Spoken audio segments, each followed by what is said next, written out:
네, 이번엔 국민의힘 나경원 공동선대위원장 연결해 이번 사태에 대해 이야기 나눠보겠습니다. 네, 위원장님 비롯해 여러 국민의힘 후보들과 또 한동훈 위원장까지 이종섭 주 호주 대사 그리고 황상무 수석 조치가 필요하다고 말하고 있습니다. 근데 오늘 대통령실이 밝힌 입장을 보면 그럴 생각이 없어 보이는데 오늘 대통령실 입장 어떻게 보셨습니까? 결국 이 사법적 판단과 정무적 판단에 좀 차이가 있는 것 같고요. 또한 이 팩트와 그리고 인식의 차이가 있는 것 같습니다. 실질적으로 이종섭 대사를 임명하게 된 과정이라든지 이종섭 대사가 필요했던 부분에 대해서는 충분히 공감되는 부분이 있습니다.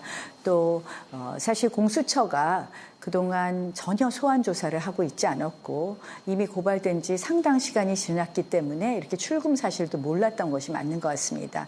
그러나 국민들께서 느끼는 것은 사실상 결국 이거는 뭔가 이 최상병 사건의 수사를 피하기 위한 것 아닌가 하는 그런 인식을 하게끔 만들어 놓은 부분이 있고요. 그런 부분에 대해서 당은 충분히 민심을 전달한 것이고 대통령실은 아무래도 이게 사법적으로 문제가 없는데 또 팩트에서 이런 것이 아닌데 이런 취지셨던 것 같습니다. 좀 잘 정리를 해서 국민의 우려를 불식해 가는 쪽으로 저희가 잘 노력해 보겠습니다. 네, 그런데 이종섭 전 장관이 최상병 사망 사건과 관련해 고발돼서 그 피의자라는 건 공개되어 있는 사실이었는데 그 수사가 일단락되기도 전에 또 대통령실로서는 굉장히 중요한 선거를 앞두고 이런 선택을 한 이유가 뭐라고 보고 계십니까? 사실 호주 대사 자리는 굉장히 지금 중요합니다. 많은 분들이 한호주 관계의 중요성에 대해서 아직은 그렇게 인식하지 않지만요. 안보적 측면 또 방산 수출에 있어서의 가장 수출 최대 대상국 중에 하나이고 또 특히 이제 경제 안보에 있어서도 중요하기 때문에 아마 이종섭 장관을 임명한 것으로 보입니다. 그러나 이제 국민들께서는 다른 면을 또 보고 계시는 거죠. 그래서 그런 부분을 대통령실이 판단하거나 이 정무적 고려를 하지 못한 그런 아쉬움은 좀 있는 것입니다. 네, 그 친윤으로 불리는 후보들까지 한마디씩 하는 건 뭐 그만큼 현장에서 피부로 느껴지는 위기감이 크기 때문 아닌가 싶은데요. 이번 사태가 표심에 어떤 영향을 미치고 있다고 느끼십니까? 어쨌든 이 부분은 사실 이제 조속히 수사도 마무리해야 되고요. 이 부분에 대해서는 좀 우리가 이렇게 국민들께서 우려하는 부분이 빨리 불식되는 것이 맞다고 생각을 합니다. 그런 면에서 저희가 이미 이제 한동훈 위원장이 언급한 것처럼 본인이 이렇게 한동훈 위원장 언급한 대로 좀 이 거취를 표명하는 것이 어떨까. 한마디로 이제 귀국해서 수사 요청을 하는 것이 오히려 맞지 않나 이런 생각을 합니다. 소환하기 전에 먼저 선제적으로 귀국해야 한다 이런 말씀이신 건가요? 그러니까 이제 공수처가 지금 소환을 하고 있지 않지 않습니까? 그리고 또 뭐 어제 호주 대사의 말씀에 따르면 KBS 인터뷰에 따르면 4월 말쯤 공수처가 조사하겠다고 이야기를 했다고 하는데요.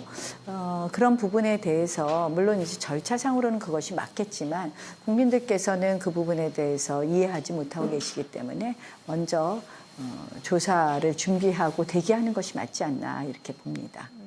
대개를 이제 귀국해서 대기를 하는 게 맞다 이런 말씀이신 거죠? 네, 예. 그렇게 말씀드릴 수 있겠습니다. 네, 알겠습니다. 근데 지금 사실 이제 예. 이러한 부분도 정리되어야 되겠지만 저는 민심에 있어서 가장 영향을 미치는 것은 역시 물가라고 생각을 합니다. 요새 굉장히 고물가 시대가 되지 않았습니까? 그 이유는 여러 가지가 있는데요.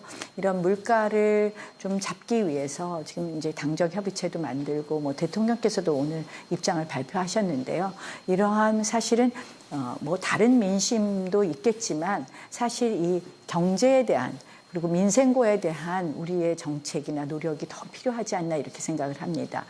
한동훈 위원장과 윤석열 대통령, 김건희 여사 명품백 논란에 이어서 당정 갈등 2라운드 아니냐 이런 분석도 많은데 여기에 대해서는 어떻게 보고 계십니까? 저는 뭐 그렇게 보지 않고요. 이 부분에 대해서는 충분히 대화하고 또 뭐 당의 역할은 민심을 전달하는 거기 때문에요. 민심을 전달하는 과정을 서로 매끄럽게 정리해서 대통령실과 교감하지 않을까 이렇게 생각합니다. 네, 마지막으로 총선이 이제 딱 23일 남았는데 선대위원장으로서 몇 석을 예상하십니까?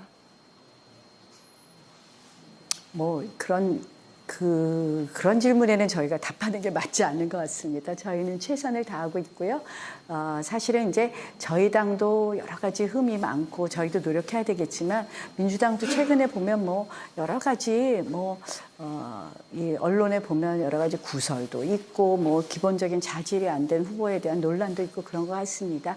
우리가 양당 모두 공히 국민에게 선택을 받는 이때 양당 모두 더 노력해야 되지 않나 이런 생각을 합니다. 네, 알겠습니다. 오늘 이야기 여기까지 나눠보겠습니다. 나경원 국민의힘 공동선대위원장이었습니다. 고맙습니다. 고맙습니다. 안녕하세요. 뉴스룸 앵커 한민용입니다. 오늘도 JTBC 뉴스룸을 시청해주신 여러분 고맙습니다. 오늘 저녁에도 뉴스의 현장에서 찾아뵙겠습니다.